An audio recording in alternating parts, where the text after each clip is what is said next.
And I walked into their bedroom wearing just a pair of black underwear after doing a ritual that night. And I shot them both in the head as they slept. And I remember feeling like someone had just picked this big rock up off my shoulders, like all the burdens of the world had been gone from me, like relief, you know. And I laughed, I giggled hysterically. I had sold my soul to the devil. And so I felt, and I was told, once you do that, that's it. I don't care if you want out or not, you can't get out.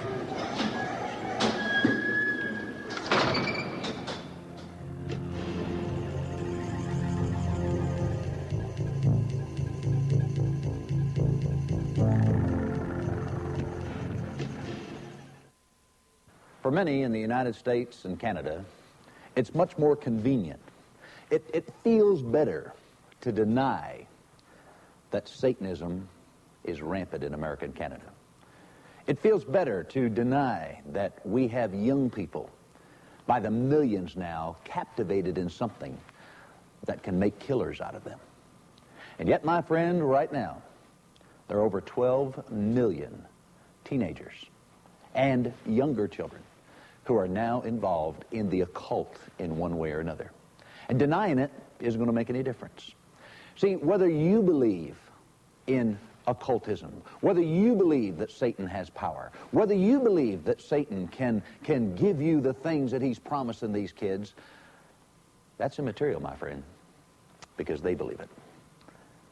How in the world does a young man in the prime of his teen years go from being an A student, a football player, holding down a 40-hour-a-week job, plus, I mean, not a dropout because he only missed a half a day, unexcused absence the whole last year of his high school career?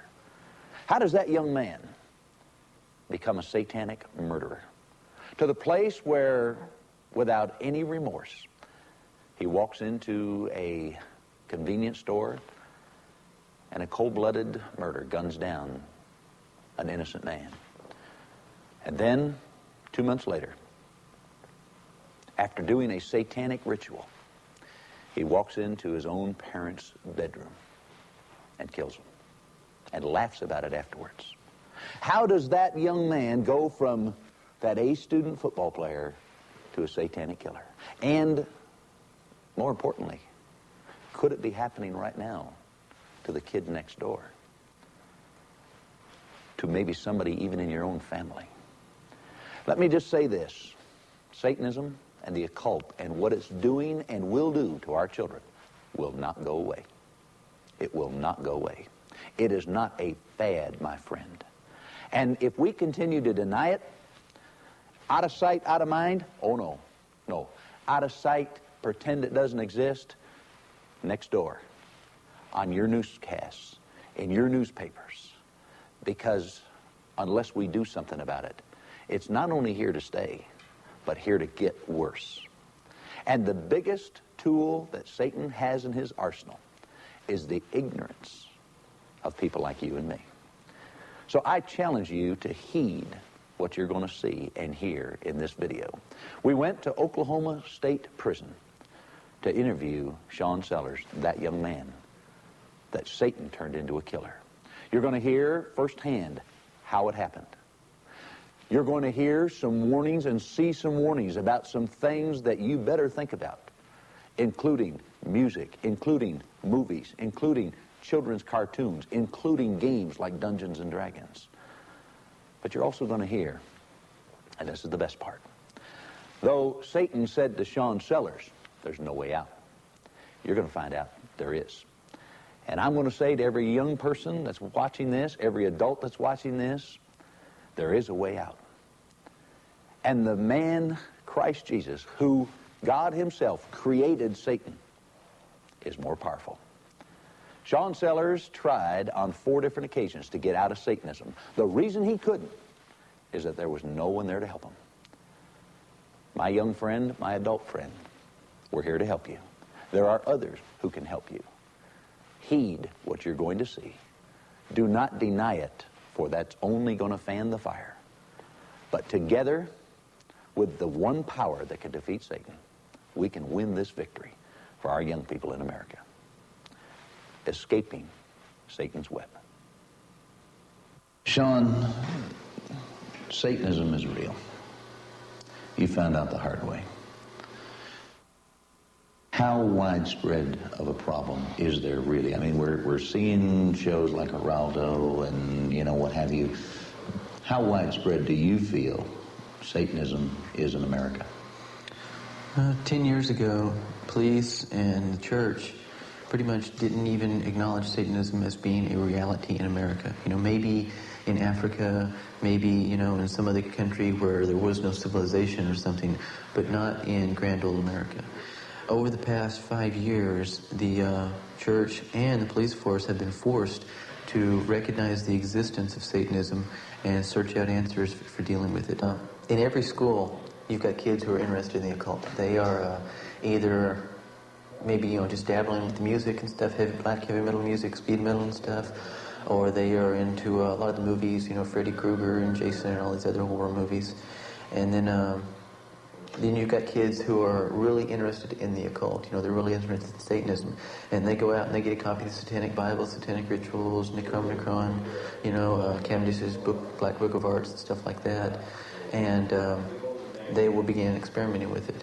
But in every school in America, you've got one kid who is at least seriously involved in Satanism or going to be soon. This is real. You're sitting here now. You have been on death row in Oklahoma prison for 3 years. You're sitting here with me. You've got the handcuffs. The guards just brought you in here. This is real. And this is where it led you.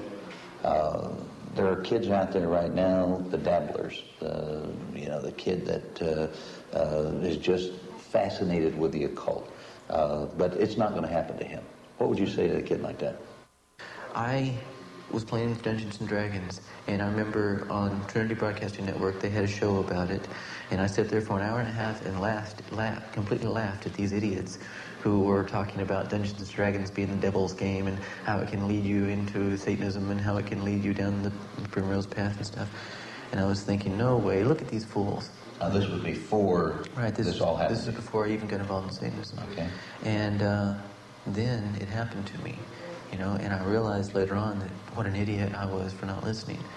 Kids, for some reason, they don't want to listen to you or to adults or something, but whenever they see the handcuffs, whenever they see that, hey, this kid was just like me, maybe they'll listen to me. And I hope so, because it's happening all around you. I guess what I want to try and convey to the kids that are going to watch this program is, how does a kid go from A student, football player, what have you, to sitting here facing certain death, save a miracle of God? Let's go back, if we can. Let's go back to the beginning. Childhood, birth, your circumstances that got you to where you are. You know, even at 8 years old, you know, kids are smart enough to question whys and things.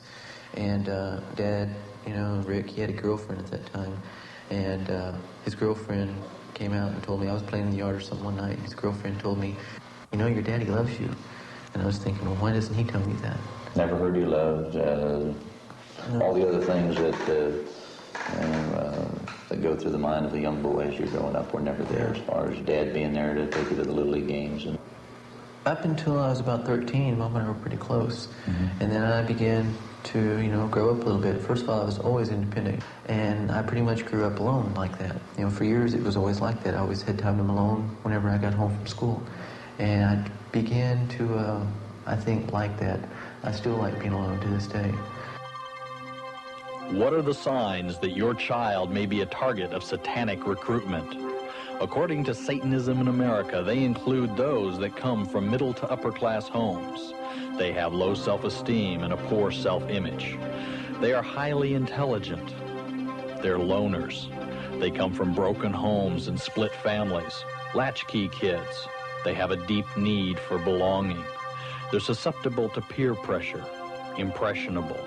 They may be victims of prior sexual abuse with little parental care or involvement. They are alienated from the church, very creative or curious. They're rebellious and looking for power. They can be over or underachievers. So at this point, we've got a boy who did not have a normal upbringing, got started off pretty bad in life. By the time he's 13, things really aren't that much better. We've got a loner. We've got a kid that now is involved in rock music, playing Dungeons and Dragons. Right. Now, couple that, we'll take all of that and apply it with my... You know that we're talking to probably millions and millions of kids in America now, and parents that are watching this are saying, wait a minute, I've had to rear my children by themselves. We're talking to the kid who's been the product of a broken home. We're talking to the kid who, up till now, however, there's the attitude, well, that's sort of normal life. This normal life leads to problems. After, even as I was getting involved in Dungeons and Dragons, I also got involved in a lot of the philosophical aspects of the martial arts. I got involved in Zen. And in Zen Buddhism, and in Zen, you are taught that life is a series of paths. And paths come to a T, and paths comes to an X, and Y's, etc. And when two lives, two roads, two paths come together to form an X, then that is a life, two lives coming together, meeting, and going on. When two lives come together and one of them stops, when they form a T, that is two lives coming together, one of them ending, one of them going on. It doesn't matter how it happened, it doesn't matter if it's murder or if it's an accident or sickness or whatever, it just happens. Karma is karma. And this really began to change my philosophy of life, because up until that point, I had been taught the old Christian values that, that you don't steal, you don't hurt people, you don't kill people, etc. And this new philosophy said that it really doesn't matter because karma is karma. It's going to happen. And so there was no right and wrong there anymore. And the farther I got involved in ninjutsu and stuff and in Zen, the more I began to uphold and adhere to these Eastern philosophies. And that got me ready for Satanism. That set everything up so that I was completely ready for Satanism. Before somebody can really get into what you got into, there has to be a breaking down somewhere along the line of the values. Some way. It either can be emotional, where the kids are going through so many problems or something like that they're lashing out in anger, and they don't care anymore about the morals and values because they're so full of anger and hate and they want to get even. It can be through drugs or something where they are forced to, into prostitution or whatever in order to get the drugs, and no right and wrong doesn't matter anymore. They just have to get that.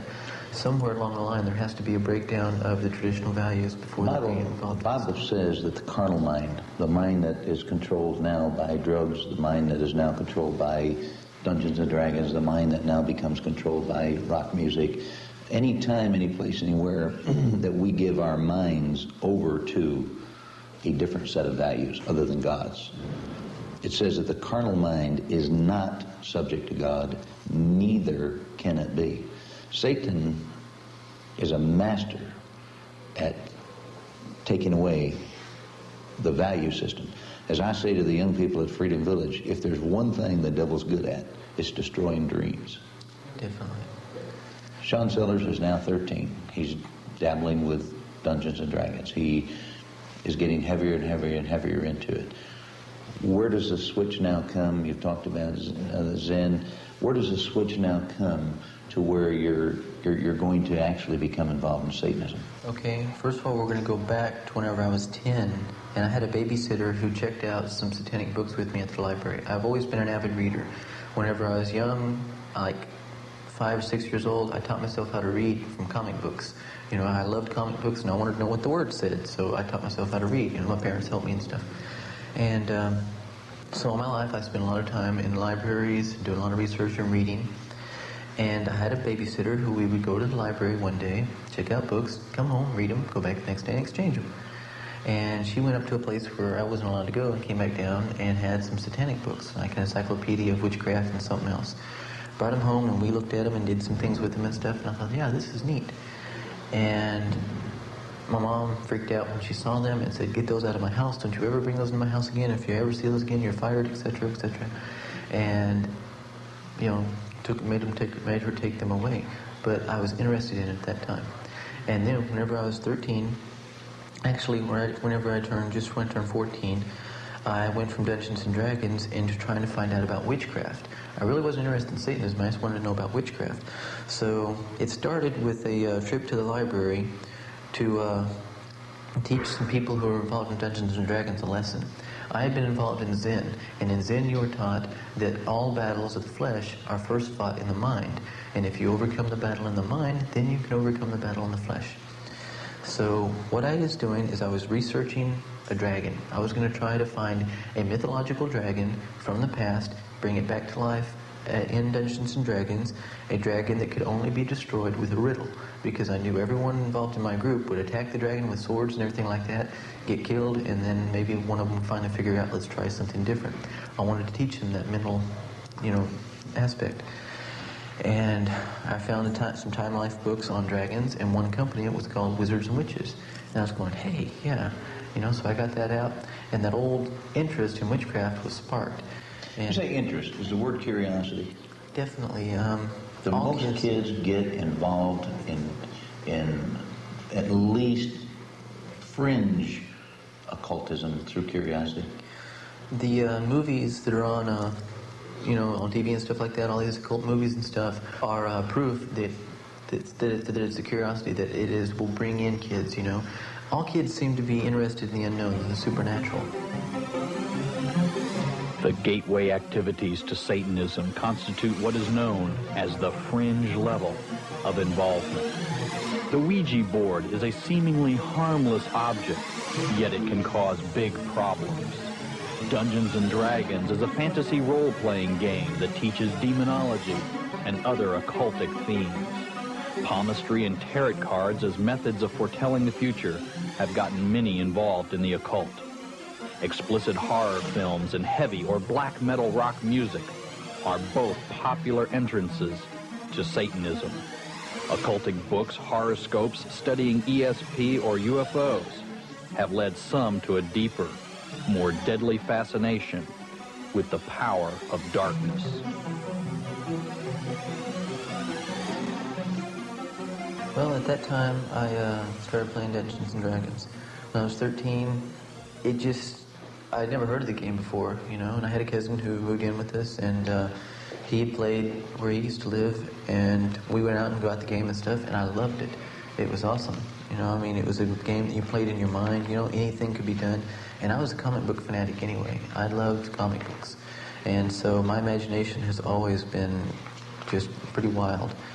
And I started playing Dungeons and Dragons, and I had a character that I... Let's pull over and park here for just a minute on Dungeons and Dragons. Is that not one of the most dangerous things that a kid can be playing with today? Okay, people hear the term game, and they get real confused, especially if they've never seen the game. Obviously this is sold in... hobby stores. Comic stores, it's sold in bookstores, reputable bookstores, you name them, it's in there. Well, Gary Gygax, Brian Bloom, who created the game, they have grossed, $100 million off the game. It's big. But you see, it's not a game. It's not a board game. It's a role-playing game. Now, role-playing is so psychologically effective that it is used by psychologists. You take on the identity of a character. Right. See, psychologists use role-playing as therapy because it's so powerful. And role-playing is where you have a character, okay? You roll it up on dice and stuff, especially different colored, different sized dice. Now, this character on a piece of paper before you has everything that you have, okay? It is a complete person. You know what color this person's eyes are. You know how much this person weighs. You know what color this person's hair is, how tall he is, how fast he can run with certain weights, how long he can run before he gets tired with certain weights. What weapons he's good with. He has a past. You know what he's afraid of, what's happened to him in the past. This person is absolute. Now, a teenager who is dealing with reality and not really liking it, who is trying to get his foot in the door of life and trying to make decisions on what's going to happen to me, and realizing that the decision he makes today is going to affect the rest of his life, has a lot of time dealing with that reality. And that character that's in front of them is absolute. It doesn't change. It's a friend to him. And when he becomes that character, He knows exactly who he is. He knows exactly what he can do, what he can't do. And the fantasy world that he lives in has no morals, no limits, no values except for his own. And so it's an opportunity to escape and really be somebody. Right. He is a special person with all these absolutes, and he can do whatever he wants to. Okay? And you let a teenager loose in that world, and sometimes they don't want to come back. In Dungeons and Dragons, acting out in the fantasy, people are killed, they're raped. What else goes on in some of those games? Every character has to have a deity, and God, Yahweh, Yeshua, Jesus is the only God that is not in Dungeons and Dragons. So everyone... Purposely excluded. Probably, I would have to say so. And, Jesus is there, but he's this weak, pitiful demigod. No one wants to choose him as their, And you take a vow. You actually take a vow to that deity. Right. See, you have magic spells and stuff that you use, if you're a magic user or an elf or a druid or something like that. And you are all, subject to your deity's laws and rules and stuff. And you go on quests for that deity. Also, money is, the object of the game is to kill monsters and get treasure, okay? And if you've run into some other people, then you kill them and you take their money, they take their treasure. And anything goes in it. Does the average kid understand what he's getting involved in? No way. He's usually invited to come into the game by somebody that's already playing it? Usually, see, and the kids playing the game aren't saying, okay, let's get someone involved in Satanism, let's let them get and play D&D. The kids love the game. It's fun. It really is. And so they say, let's get some more people to play, And the bigger the group is, usually if there's 9 people playing, that's a good group for Dungeons & Dragons. And so, the game also, it doesn't have an ending. People don't really understand that. The game can go on for years. People can meet every night, for years and play this game continually. The only time the game ends is when the character dies. And if you've been playing a character for, let's say, like I played it for 3 years, and he was 10th level. Now, this character was my friend, this character was me. When that character gets killed... This became like another personality. Yeah. Now, if this character gets killed, that devastates kids. There have been kids who've been involved in Dungeons & Dragons for 4 or 5 years. Their character gets killed, they can't handle it. They blow their brains out. Dungeons & Dragons has been called the most effective introduction to the occult in the history of man. It is a fantasy role-playing game that teaches demonology, witchcraft, voodoo, murder, rape, blasphemy, suicide, assassination, insanity, sex, perversion, homosexuality, prostitution, Satan worship, gambling, barbarism, cannibalism, sadism, desecration, demon summoning, necromantics, divination, and many other occultic themes, all in living color. Is this dangerous? You decide. And I discovered rock music for myself. My parents liked country music, but I discovered rock music, and so I got into that. Sean Geraldo Rivera, in his first special, and I think we all owe him a debt of gratitude. He kind of blew the lid off this thing, or at least was the first secular program willing to take this issue head on. He said in that program that not once had they ever interviewed any person involved in Satanism, had never certainly interviewed anyone like yourself who had committed a heinous crime because of Satanism, that rock music was not a part of it, that they were not a part of that life. Right. I think that has to be definitely taken into account. I don't think that rock music is responsible for all the world's evils, as some pastors I'm sure would maintain, but the rebellious lifestyle that is glorified in rock music, it does carry over into the kid, into a teenager's mind. And especially with heavy metal music, which is always been on the lunatic fringe of, music in general. It deals with things that other music just will not get into. It deals with Satanism, it deals with a lot of the abuse and stuff that goes on. And there are some really sick songs out there. In your story, that I've read, you also talked about your fascination with books on the subject of Satanism and witchcraft. Whenever you mentioned Time Life books that you went out, we're seeing now. We're seeing the horror movie, the Nightmare on Elm Street type movie. We're seeing a lot of literature that does that encourage kids to get into this type of activity? Ultimately, I'd have to say yes. You know, I think it's really sad when a society's main hero is a psychopathic killer. You know, I mean, the hero of Friday the 13th movies are not the people getting killed, you know, not the person that kills Jason, it's Jason. And Freddy Krueger is the hero of nightmare stories. You know, Michael Myers is the hero of Halloween stories and stuff. Well, you understand, of course, you know, the movie producers and the rock music stars say kids don't pay attention to this stuff. It doesn't affect them. After an AC/DC concert, there were some kids that ran out and started beating on the cars and stuff like that. After every heavy metal music concert, you got kids that come out of the concert pumped, usually high. Even if they didn't do drugs, they're high from the secondhand dope on the floor and stuff, you know. And they come out with an energy, with a, you know, just a drive, you know, an anger. And they go out and they're beating each other up and there's fights and all kinds of stuff going on right outside the place where the concert was held. So you're not an expert on this subject. You're only on death row because of Satanism. So you would say that Satanism, drugs, and rock music go hand in hand? Definitely. I have never encountered anyone who has gotten involved in Satanism that has not been involved in rock music of some kind and drugs. In almost every instance of violence or death as a result of Satanism, heavy metal music has been involved. What does the music really say? Reading the lyrics can help you recognize the evil and potential danger of rock's entanglement with the occult. Heavy metal group Venom offers a blow-by-blow account of an actual human sacrifice.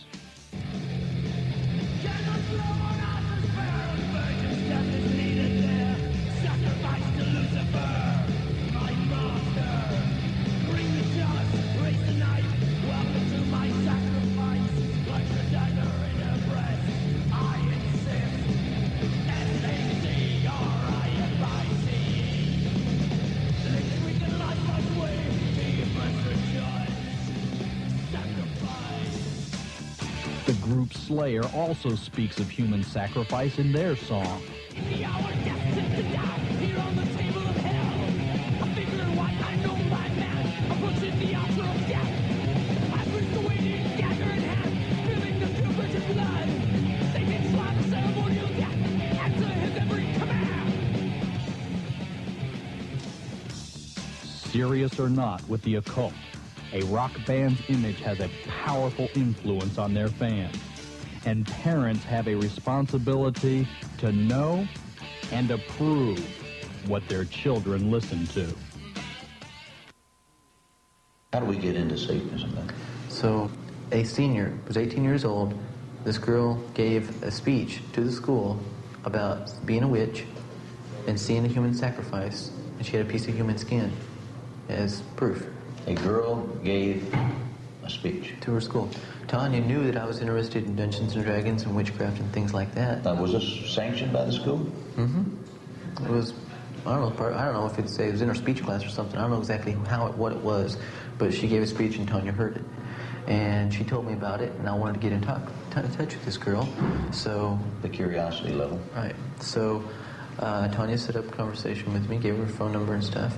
And I called her, and first thing she said to me, I was wanting to get into witchcraft. I really didn't know anything about Satanism. But I asked her, what should I do? She says, well, do you want to go white magic or black magic? I said, which is better?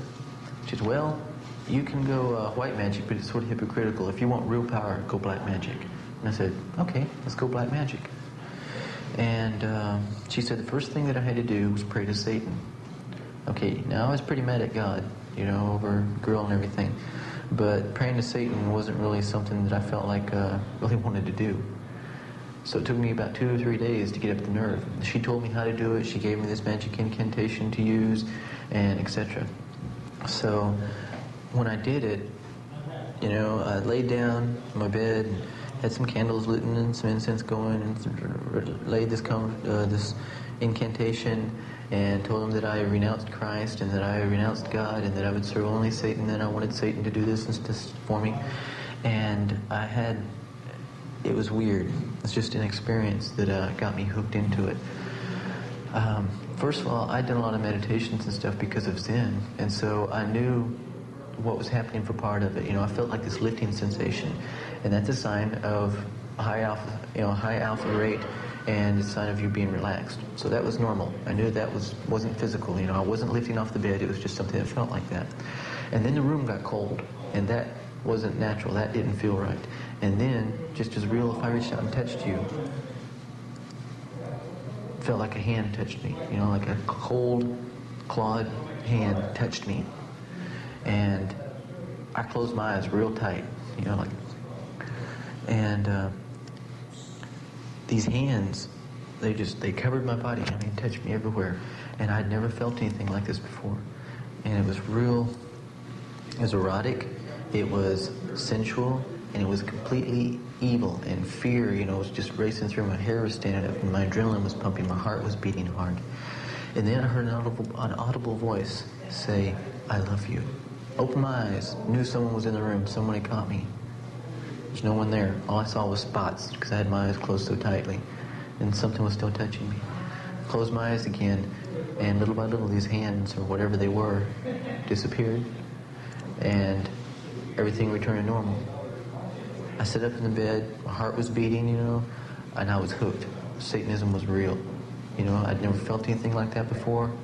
And I knew that this was what I wanted to be involved in. I found the supernatural that I'd been looking for, and I was hooked into it. Can Satan so possess, so sear a mind that in your case, you stood there and I think you've said you laughed as you looked at the blood pouring out of your mother's head?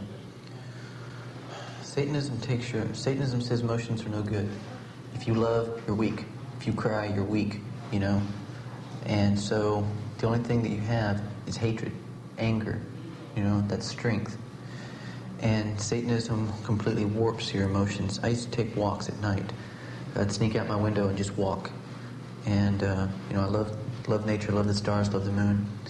And I would ask myself, God, where is that person that I was at 13, that person that loved animals, that person that just, where is he? And I couldn't cry anymore. I wondered where my tears had gone. Why had they dried up? I wondered why I couldn't feel anything for the people around me. I didn't like who I was. And it wasn't too much longer after, as I got involved in Satanism, that my family and stuff found out about it. I saw my mother, whom I loved, and I realized that all the stuff that I was doing right now was tearing apart the people that I did care about.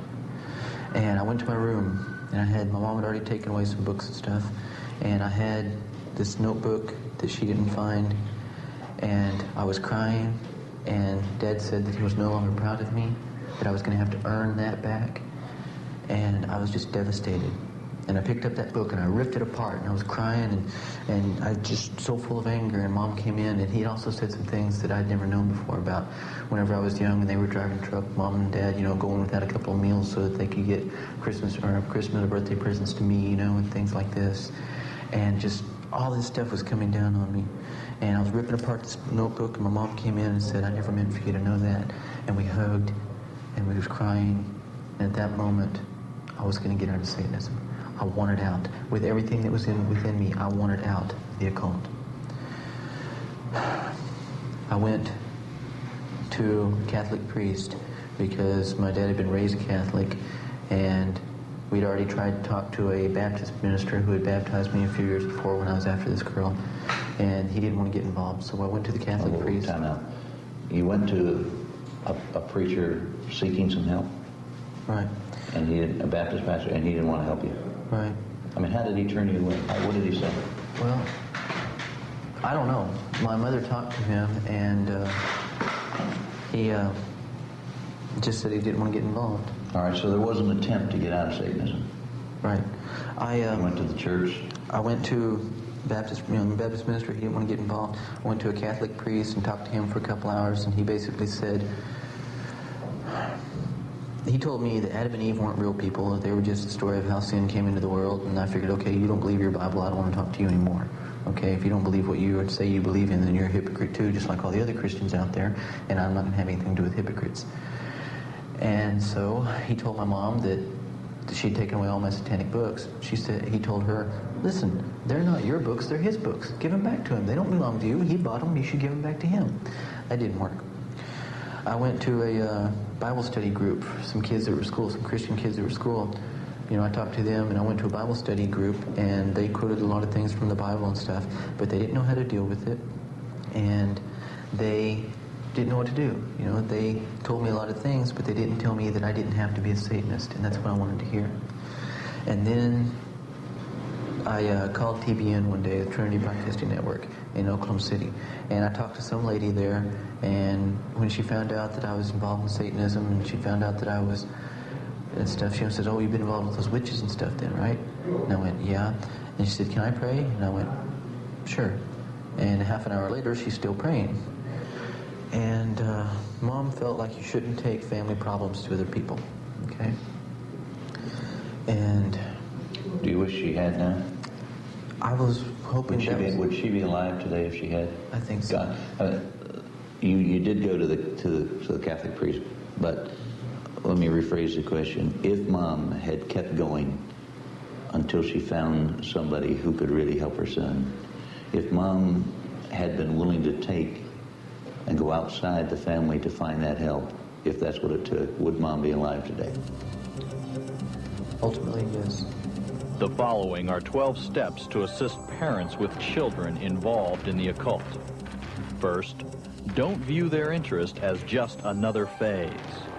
Know the danger signs. Determine their intensity of involvement. Look for significant changes in their personality. Become aware of what influences the youth subculture has on your child. You must regain control. Have authority in the home. Don't hesitate to confront the issue. Get help. Seek counseling for the entire family. Remove the negative influences. Detoxify your home from occult influences. Get involved in your child's life. Positive peer groups should be encouraged. You need to become positive parental models. And communicate. If your child is involved in the occult, it's time to build bridges, not walls. Good is evil, evil is good. God was this ruler up on high who didn't care about his children, who just threw lightning bolts at them.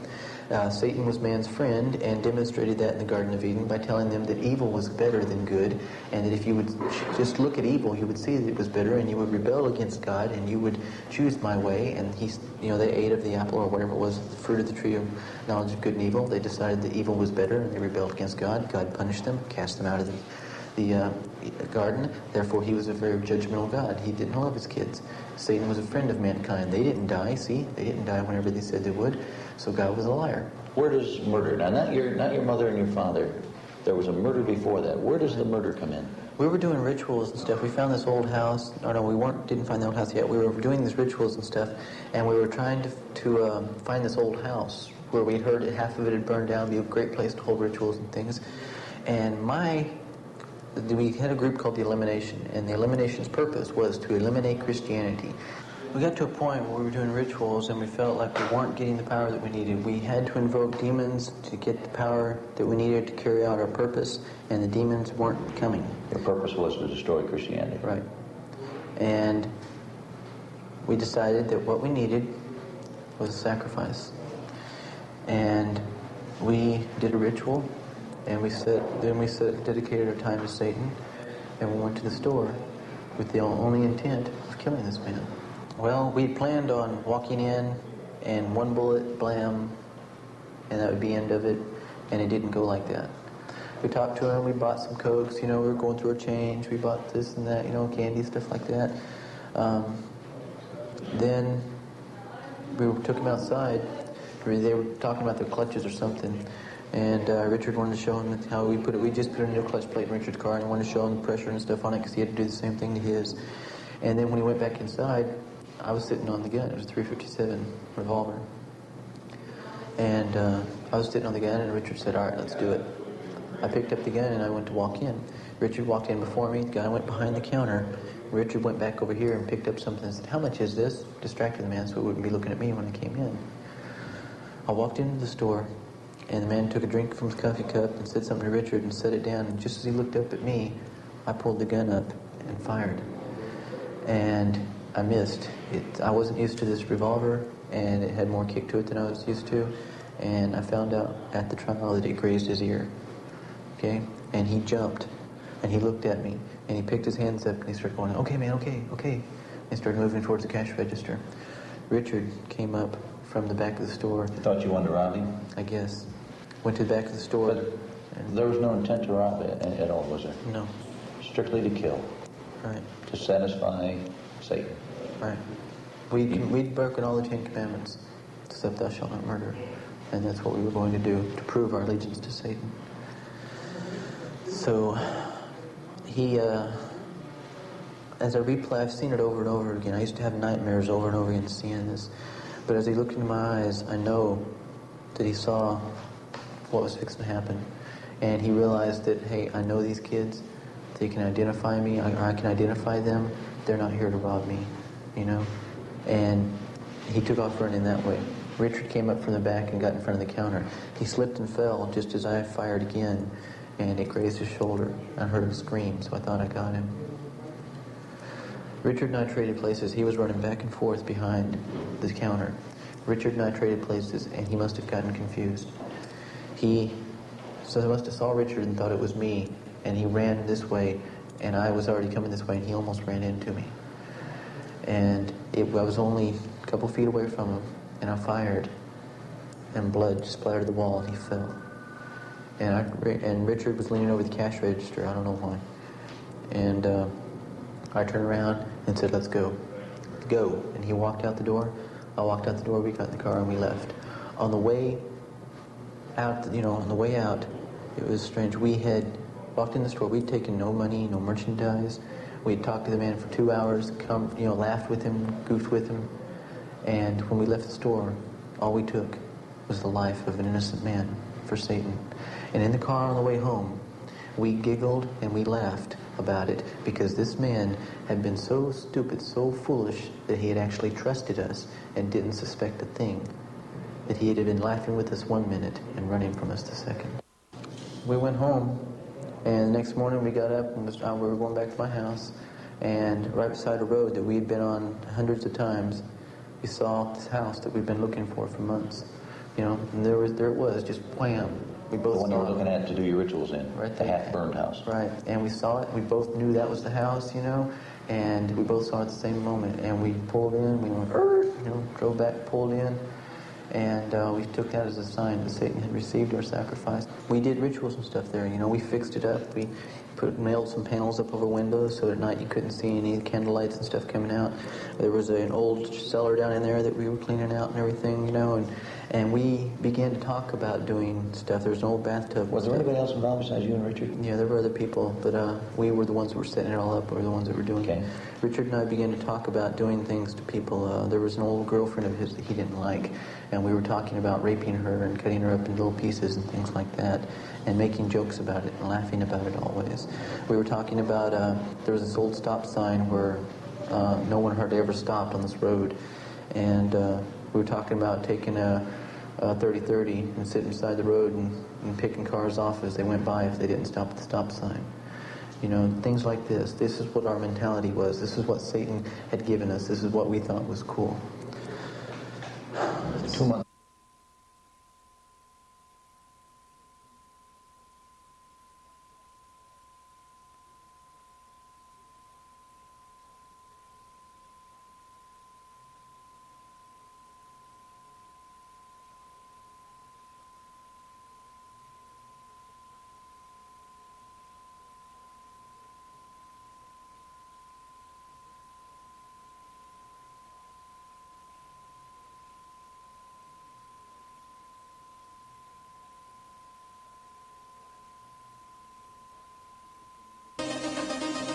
I was doing rituals all night long. I believed that Satan was my friend and the demons were my brothers. I didn't want to insult demons, I didn't want to be afraid of them. I asked them to enter my body in rituals. I told them, this is your sanctuary, come into me, I will protect you, I will be your friend. If you will serve me, then I will serve you. I started doing a lot of drugs and stuff. I was high every day, I was taking speed every day. I was working, I was going to school and doing rituals all night long. And it finally just came to a head. And as I was doing the rituals all night long, as I was taking speed during the day, smoking joints, and stuff during lunch, I was, working, doing rituals all night, like all this stuff was happening. I just finally started losing control. At parties and stuff, I would start doing weird things and people If you would tell me didn't have about it. control, who did? I was invoking a lot of demons, asking them to enter my body, and there was I believe, a demon entity that was named Ezra. And this was my satanic name. It was given to me in a ritual while I was alone. And Do you feel those demons first entered you because of Dungeons and Dragons? I don't know. I think more, maybe, but I knew the demons were in my body when I was in Satanism because I was asking them to. That was my purpose in Satanism. And I believe that the entity, the demons got together and basically made one entity. Every demon that I called in my body increased the power of this one entity named Ezra. And whenever I got so tired on speed that I just went to sleep, and my body kept going, Ezra was the one that was driving. I woke up driving my pickup, not knowing where I'd been or where I was going. I woke up in third hour school one time, not remember getting up in the morning, going to school first and second hour. People were telling me that I was doing things that I didn't know I was doing, that I had no recollection. I swore they were lying to me, trying to confuse me, And it finally came to a point to where it seemed like I had no choice. I was mad at my parents. I came home from work one night, they went to sleep, and I had my father's gun, .44 revolver, and I walked into their bedroom wearing just a pair of black underwear after doing a ritual that night. And I shot them both in the head as they slept. What went through your mind, Sean, as you stood there? Nothing. I remember it now, sorta. Everything's still real foggy, but there was nothing that was going through my mind. My father. Any reason for the order? Any thoughts going through your mind? He was an ex-Green Beret, and he was a problem. He was dangerous. Because he was crowding you? I don't know what it was. I can't find a reason. I've really searched for a reason. All I can know is that, when you're a kid and your parent whips you or something like that, you say, well, don't they get hit by a truck or something? You wish bad things upon your parents because you're angry. And I think that escalated into this with me and my satanic mentality and the demons that were going on and my subconscious just caught up in all this stuff. I think that's all I could find to do. That's the only choice I could make, was to get them out of my life.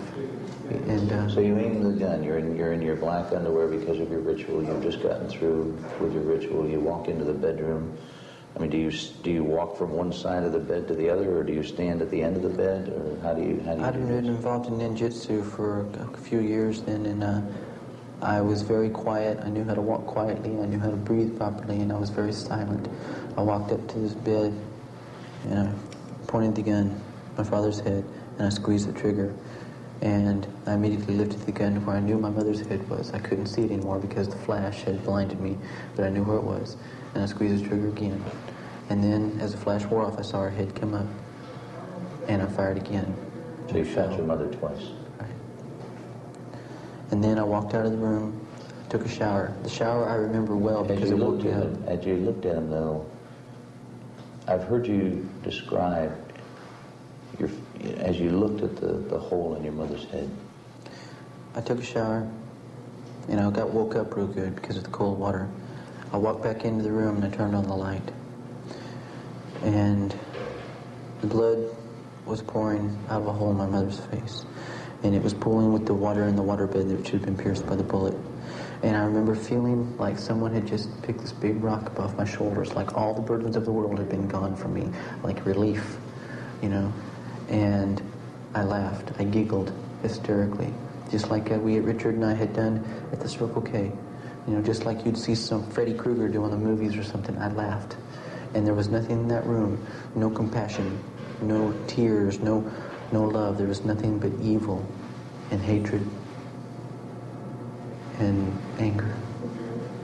Satan had taken everything. Yes. Sean, you wake up in jail.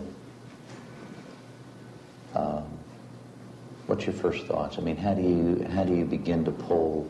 I mean, wait a minute, Satan, this is not what you promised me. Wait a minute, when does it start dawning on you that you may just have been deceived? I woke up in the jail cell and I didn't really know where I was or what was going on. And a guy came by and says, "Hey, heard they got you for killing your parents." And I went, "What? No way. You know, that's a lie." And then they came by the next day and said, "Hey, heard they got you for another one, some convenience store operator." I was going, "No, all this isn't happening. This is not true. This is not real." But I'd already made an unconscious decision that I didn't have anything to do with Satan. In fact, I decided I was going to take the manly way out and kill myself. You know, just end it all. And I decided I was going to hang myself because that was all I had to do, and there wasn't anything in the cell to cut myself with or anything. And decided the only thing I had to hang myself with was my pants. So I tried to take my pants off and looking for a place to hang from. And I thought about Angel, and I thought, no, I will not do that to her. And we were both two confused kids getting involved in a bunch of stuff that we didn't need to. I had knelt at an altar of Satan covered in blood. You know, I had hated God, I had cursed God and cussed God, I'd said some creative things against God. I had done everything I could to hurt God's people. I had knocked Christians down, I had, said bad things, but I'd done everything I could. And I realized at that moment, man, that after all I had done, that God still loved me, that Jesus still loved me. And something hit me.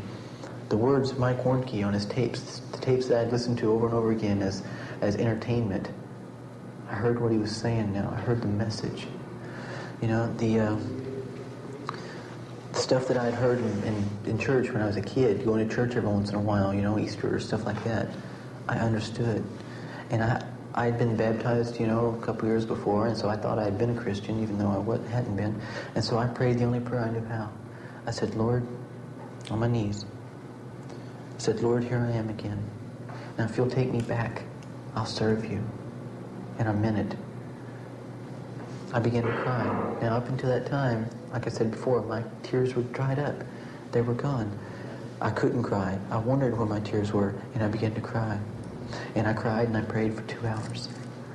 And something within me was happening, and I didn't understand it, but I knew it was something real. It was more real. It was more supernatural than that time on my bed when I felt the hands touch me. What would you say to the kids who are watching now, be they at whatever level they're in Satanism?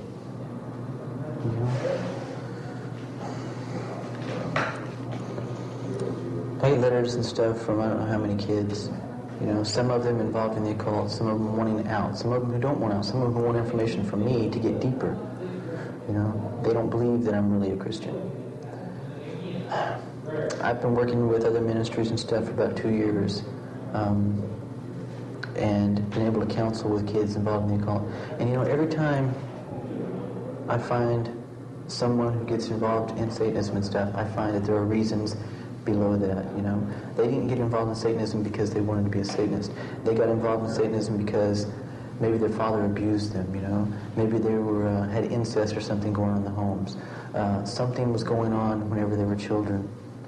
And if you are involved in Satanism, be honest with yourself.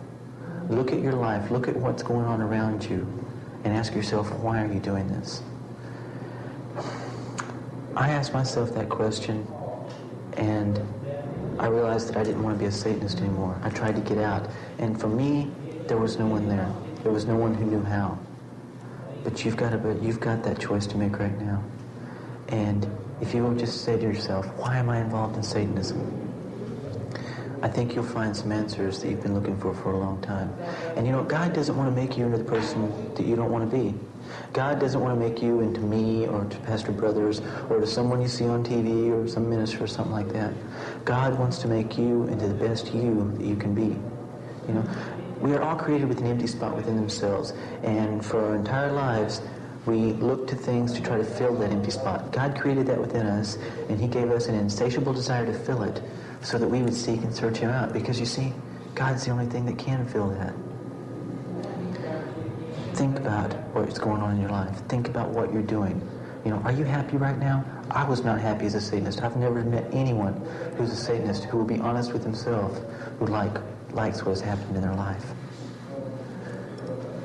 You've got a chance to have all your dreams fulfilled. You've got a chance to be the best you can be. And that is only going to happen through Jesus Christ. It's not a difficult thing to do. You can call Fletcher Brothers. You can call me or Ministry of Radical Teens for Christ. You can write us. Get in touch with somebody who cares. I care. Pastor Brothers cares. We care about you. It's not a difficult decision to make. If you want help, there's help to be found. But you're the only one that can make that decision. I can't make it for you. You know, your friends can't make it for you. You're the only one. Satanism promises that it's going to give you all your dreams. It's going to make you feel great. It's going to give you power. You're going to have control of your life. I've never seen that come true. Satanism is the ultimate force in self-destruction. You've seen me, you see these handcuffs, you see where I'm at. This is where Satanism put me. You've heard the stories of other kids where Satanism put them. Man, it's not the way. Wise up. Listen to what I'm saying. I'm not some preacher on some pedestal. I'm talking from experience. I've been there. I've walked where you are. Listen to what I'm saying. Jesus Christ is the only way. And He's waiting for you with open arms if you would just let Him into your life and give Him a fair chance. That's all we're asking. Give Jesus a fair chance in your life. God bless you, son. Thank you. You bet. One of these days we're going to shake in the outside of this place without these on. You bet. Okay? No problem.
Satanism in America, What They Don't Want You to Know. This new publication will give you the facts on occult and satanic activities that threaten you and your family. The purpose of this magazine is to teach you safety through awareness. 42 pages full of facts, interviews, data, and interesting articles, all designed to give you the knowledge to protect your loved ones from those that would harm them. You'll learn what's wrong with games like Dungeons and Dragons, Ouija boards, and much more. Know the different levels of Satanism and how and where Satanists operate in your community. Ignoring or pretending that Satanism doesn't exist could be the worst mistake you ever make. So get your copy today of Satanism in America, What They Don't Want You to Know.